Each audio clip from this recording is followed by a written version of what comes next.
Good morning, friends. Welcome to the next video. This video contains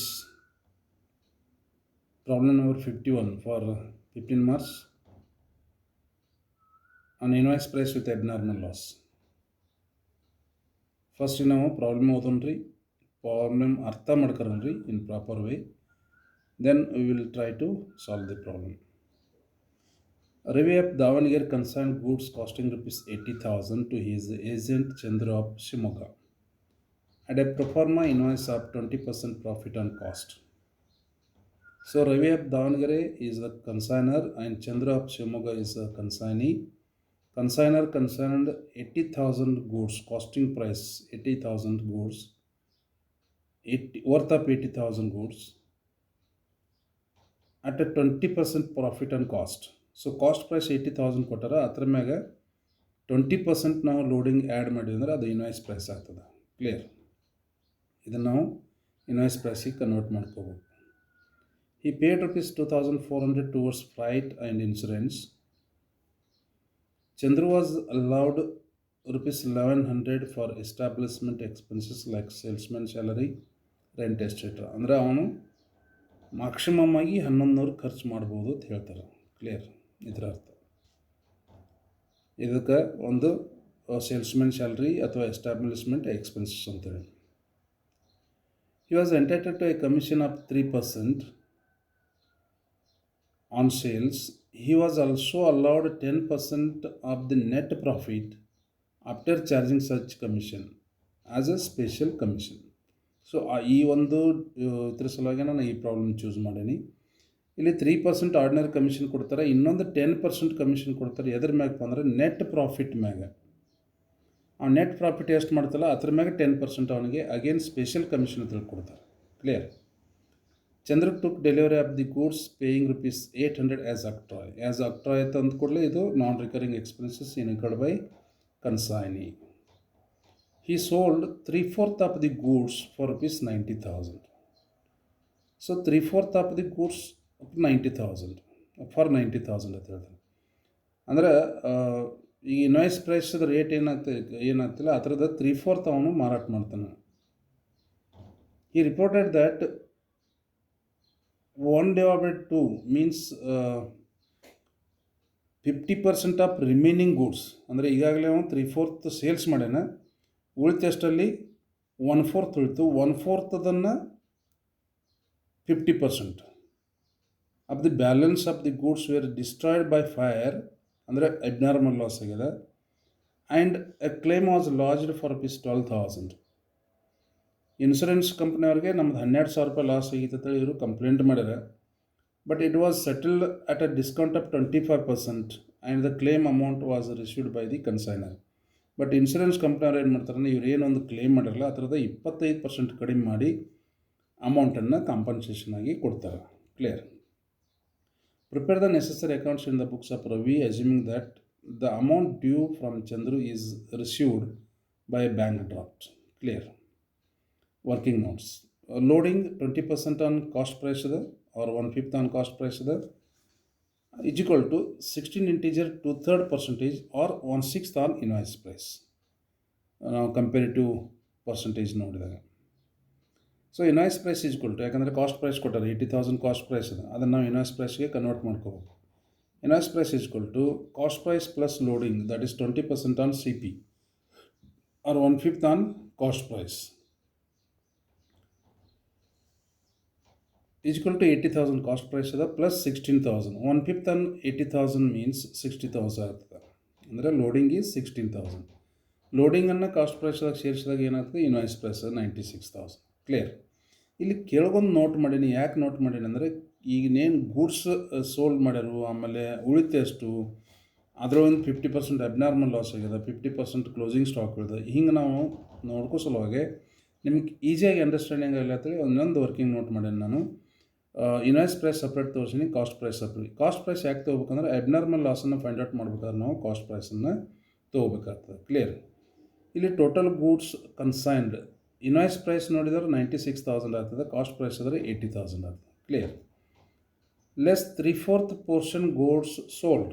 3/4 ಅಂದರೆ ಎಷ್ಟಾಗ್ತದೆ? Invoice price 72,000 ಆಗ್ತದೆ, cost price 60,000. ಅಂದರೆ ಇಷ್ಟು ವರ್ತ್ ಗೂಡ್ಸನ್ನು ಮಾರಾಟ ಮಾಡ್ಯಾರ. ಗೂಡ್ಸ್ ರಿಮೇನ್ಸ್ ಆಫ್ಟರ್ ಸೇಲ್ಸ್ ಎಷ್ಟು ಉಳಿತು? ಇನ್ವಾಯ್ಸ್ ಪ್ರೈಸ್ದಾಗ ನೋಡಿದಂದ್ರೆ 24,000 ವರ್ತ್ ರುಪೀಸ್ದು ಗೂಡ್ಸ್ ಉಳಿತು.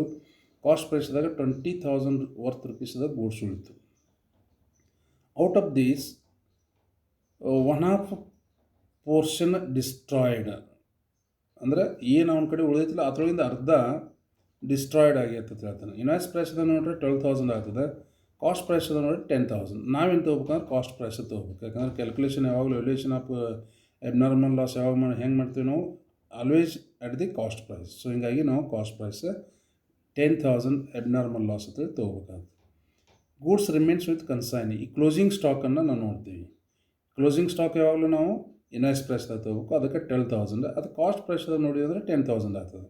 ಸೊ ಈ ರೀತಿ ಅಂದರೆ ಕ್ಲೋಸಿಂಗ್ ಸ್ಟಾಕ್ದಾಗ ಲೋಡಿಂಗ್ ಎಷ್ಟದ? 2,000 ಇದೆ. ಡಿಫ್ರೆನ್ಸ್ ಬಿಟ್ವೀನ್ 12,000 ಆ್ಯಂಡ್ 10,000 2,000 ಬರ್ತದೆ. ಕ್ಲಿಯರ್? ಸೊ ನಿಮ್ಮ ತಿಳಿಯೋ ಸಲುವಾಗಿ ಇದೊಂದು ವರ್ಕಿಂಗ್ ನೋಟ್ ನಾನು ಮಾಡಿದೆ. ಇನ್ನು calculation of total sale proceed. 3/4 portion goods that is invoice ಪ್ರೈಸ್ದಾಗ 72,000 ಆಗ್ತದೆ. 72,000 ವರ್ತ್ ಗೂಡ್ಸನ್ನು 90,000ಗೆ ಮಾರಾಟ ಮಾಡ್ಯಾರ. Clear? So 90,000 is the sales proceed. Then calculation of value of abnormal loss. ಇಲ್ಲಿ ನಾನು ವರ್ಕಿಂಗ್ ನೋಟದೊಳಗೆ ಕಮಿಷನ್ ಕೊಟ್ಟಿಲ್ಲ. ಯಾಕೆ ಕೊಟ್ಟಿಲ್ಲ ಅಂದರೆ ನೆಟ್ ಪ್ರಾಫಿಟ್ ಮ್ಯಾಗ 10% ಇದೆ. ಸೊ ಹೀಗಾಗಿ ನೆಟ್ ಪ್ರಾಫಿಟ್ ನಮಗೆ ಈಗ ಸದ್ಯ ನಮ್ಗೆ ಗೊತ್ತಾಗೋದಿಲ್ಲ. ಅದಕ್ಕಾಗಿ ನಾವು ಅಲ್ಲೇ ಪ್ರಾಬ್ಲಮ್ ಬಿಡಿಸೋ ಮುಂದೆ ಅದನ್ನು ನಾವು ಏನು ಮಾಡೋಣ ವರ್ಕಿಂಗ್ ನೋಟ್ ಮಾಡೋಣ. Then calculation of abnormal loss. Cost price of abnormal loss ಈಗಾಗಲೇ ನೋಡಿ ನಾವು ಐಟಿ ಅದ 10,000 ಇದೆ. 10,000 ತೊಗೋತೀವಿ. Then add proportionate share of non recurring expenses. Total non recurring expense consignor 2,400 ಮಾಡೋಣ, ಕನ್ಸೈನಿ 800 ಮಾಡಿ. ಟೋಟಲ್ ಎಷ್ಟಾಯ್ತು ರೀ? 3,200 ಆಯ್ತು. ಆ ಥರದ 1/8 ತೊಗೋಬೇಕು ನಾವು. 1/8 ಯಾಕಂದರೆ 1/4 ಉಳ್ದದ. 1/4 1/2 ಅಂದರೆ 1/2 ಡಿಸ್ಟ್ರಾಯ್ ಆಗಿದೆ. ಉಳಿತು ಎಷ್ಟಪ್ಪ ಅಂದ್ರೆ 1/2 ಉಳಿತು. ಸೊ ಹಂಗಾಗಿ 1/2 ಇಂಟು 1/4 ಈಸ್ ಈಕ್ವಲ್ ಟು 1/8 ಆಗ್ತದೆ. ಸೊ ಅದು 400 ಆಗ್ತದೆ. So value of abnormal loss is 10,400. Then calculation of value of closing stock. Invoice price of closing stock ಈಗಾಗಲೇ ನಾವು ವರ್ಕಿಂಗ್ ನೋಟ್ದಾಗ ನೋಡಿ 1 12,000 ಬರ್ತದೆ ಇನ್ವಾಯ್ಸ್ ಪ್ರೈಸ್ದಾಗಿತ್ತು ಅದು. Then add proportionate share of non recurring expense again same 3,200 ಇದೆ total. ಅದರದ 1/8 ಅಂದರೆ ಎಷ್ಟಾಗ್ತದೆ ರೀ? 400 ಆಗ್ತದೆ. So value of closing stock is 12,400. Then loading on goods sent ಈಗಾಗಲೇ ನಾವು ಕ್ಯಾಲ್ಕುಲೇಷನ್ ಮಾಡೀವಿ. 16,000 ಬರ್ತದೆ ಗೂಡ್ಸ್ ಸೆಂಟ್ ಮ್ಯಾಗ. ದೆನ್ ಲೋಡಿ ಈ ಥರ ಕ್ಲೋಸಿಂಗ್ ಸ್ಟಾಕ್ ಮ್ಯಾಗ 2,000 ಬರ್ತದೆ. ಸೊ ಇನ್ನು ವರ್ಕಿಂಗ್ ನೋಡ್ದಾಗ ತೋರಿಸಿದ್ವಿ ನಾವು. ಈಗ ಅಕೌಂಟ್ ಲೇಜರ್ ಅಕೌಂಟ್ಸ್ ಬರೀ ಅಲೋಯ್ಸ್ ಫಸ್ಟ್ ಎಂಟ್ರಿ ಅಲೋಯ್ಸ್ ಏನಿದ್ರೆ ಗೂಡ್ಸ್ ಸೆಂಟ್ ಆ್ಯಂಡ್ ಕನ್ಸೈನ್ಮೆಂಟ್ ಇದಿರುತ್ತೆ. ಎಟ್ ಐ ಪಿ 96,000 ಇದೆ. Then cash or bank expenses of consignor freight and ಇನ್ಶೂರೆನ್ಸ್ಗೆ 2,400 ಖರ್ಚು ಮಾಡೋಣ, ಅದನ್ನು ತೊಗೋತೀವಿ. Then Chandru that is consignee's account establishment expenses and of try 1,900 ಆಗ್ತದೆ ಅವನು. ದೆನ್ ಕಮಿಷನ್ ಫಸ್ಟ್ ನಾವು ಏನು ಮಾಡ್ತೀವಿ? 3% ಆನ್ 90,000 ಸೇಲ್ ಪ್ರೊಸೀಡ್ ಇದೆ, ಅದನ್ನು 2,700 ತೊಗೋತೀವಿ. ದೆನ್ ಕ್ರೆಡಿಟ್ ಸೈಡ್ ಬಂದಾಗ by Chandru account consignee account working ನೋಟ್ದೊಳಗೆ 2,000 90,000 ಇದೆ sales proceed. Then abnormal loss ಈಗಾಗಲೇ ಕ್ಯಾಲ್ಕುಲೇಷನ್ ಮಾಡಿವಿ 10,400 ಇದೆ. Then by stock on consignment value of unsold goods ನಾವು ವರ್ಕಿಂಗ್ ನೋಟ್ ನಂಬರ್ 4ದಾಗ ತೋರಿಸಿವಿ 12,400 ಇದೆ. ದೆನ್ ಇನ್ನು ರಿಮೂವಿಂಗ್ ದ ಲೋಡಿಂಗ್ ರಿಮೂವ್ ಮಾಡ್ತೀವಿ. By goods sent and consignment loading on goods sent working note number 5 16,000 ಇದೆ. ಅಗೇನ್ ಅದೇ ಸೇಮ್ ನಾವು closing stock ಮ್ಯಾಗ ಲೋಡಿಂಗನ್ನು ರಿಮೂವ್ ಮಾಡ್ತೀವಿ. To stock reserve loading on closing stock working note number 6 2,000. ಈ ಒಂದು ಪ್ರಾಬ್ಲಮ್ದೊಳಗೆ ಯಾಕೆ ಈ ರೀತಿ ಮಾಡೀವಿ ಅಂದರೆ ಅಲ್ಲಿ ಕಮಿಷನ್ ಏನು ಮಾಡ್ಯಾರಪ್ಪ ಅಂದ್ರೆ ನೆಟ್ ಪ್ರಾಫಿಟ್ದೊಳಗೆ ಅವಂಗೆ 10% ಕಮಿಷನ್ ಕೊಡ್ತಾರೆ. Is it right? ಅದಕ್ಕೆ ಏನು ಮಾಡೀವಿ? ಪ್ರಾಫಿಟ್ ಬಿಫೋರ್ ಸ್ಪೆಷಲ್ ಕಮಿಷನ್ ಅಂತೇಳಿ ನಾವು ಇಲ್ಲೊಂದು ಕ್ಲೋಸ್ ಮಾಡೀವಿ. ದೆನ್ ಅದನ್ನು ನಾವು ಏನು ಮಾಡ್ತೀವಿ? ಬ್ರಾಡ್ ಡೌನ್ ಮಾಡ್ತೀವಿ. By profit before special commission brought down ಅಂತ ಅಂತೀವಿ 23,800. ಈಗ ನಾವು ಟು ಚಂದ್ರೂಸ್ ಅಕೌಂಟ್ ಸ್ಪೆಷಲ್ ಕಮಿಷನ್. ಇಲ್ಲಿ ಸ್ಪೆಷಲ್ ಕಮಿಷನ್ ನಾವು ನೆಟ್ ಪ್ರಾಫಿಟ್ಗೆ 100% ಅಂತ ಹೇಳ್ತೀವಿ. ಆ 100%ದೊಳಗೆ 10% ಮತ್ತು ಸೇರ್ಕೊಂಡದ ಅಂದರೆ ಎಷ್ಟಾದ್ರಿ? 110% ಅದ. ಈಗ 23 1800 ಏನೈತಲ್ಲ ಇದು 110% ಇದೆ. ಅದರಲ್ಲಿ 10% ಹೊರಗೆ ತೆಗಿಬೇಕು ನಾವು. ಹೆಂಗೆ ತೆಗಿಬೇಕು? 23,800 ಇಂಟು 10 ಡಿವೈಡೆಡ್ ಬೈ 110. ಸೊ 2164 ಸಿಗ್ತದೆ. ಸೊ ಉಳಿದ ಅಮೌಂಟನ್ನು ನಾವು ಜನರಲ್ ಪ್ರಾಫಿಟ್ ಆ್ಯಂಡ್ ಲಾಸ್ ಅಕೌಂಟಿಗೆ ಟ್ರಾನ್ಸ್ಫರ್ ಮಾಡ್ತೀವಿ, being a profit. Clear? 21,636.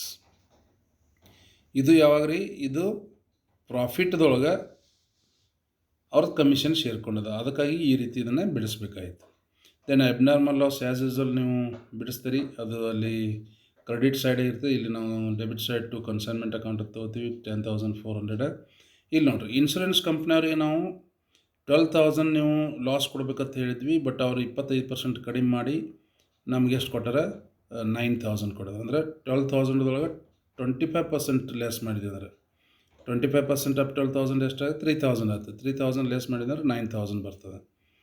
Then remaining 1,400 ಅದನ್ನು ಲಾಸ್ ಅಂತ ಟ್ರೀಟ್ ಮಾಡಿ ಪ್ರಾಫಿಟ್ ಆ್ಯಂಡ್ ಲಾಸ್ ಅಕೌಂಟಿಗೆ ಟ್ರಾನ್ಸ್ಫರ್ ಮಾಡ್ತೀವಿ. Then Chandru's account to consignment account expenses 1,900 ಇದೆ. To consignment commission, ordinary commission 2,700, that is 3% on 90,000. Then by consignment account special commission ನೋಡಿರಿ 2,164. ಮಿಕ್ಕಿದ amount ಏನು ಮಾಡ್ತೀವಿ ನಾವು? ಡ್ರಾಫ್ಟ್ ಮುಖಾಂತರ 83,236 rupees ನಾವು ಪೇಡ್ ಮಾಡ್ತೀವಿ.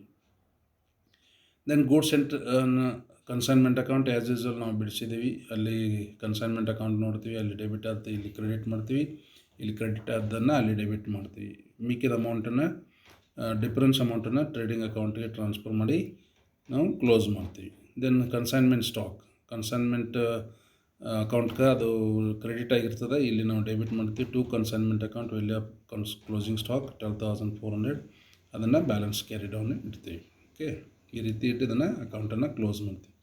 ಸೊ ಇಲ್ಲಿಗೆ ನಾನು invoice price with abnormal loss ನಾನು ಮುಗಿಸ್ತೀನಿ. ನೆಕ್ಸ್ಟ್ ನಾನು invoice price with normal and abnormal ಲಾಸನ್ನು ಒಂದು ಪ್ರಾಬ್ಲಮ್ ಬಿಡಿಸ್ತೀನಿ. Okay, thank you friends.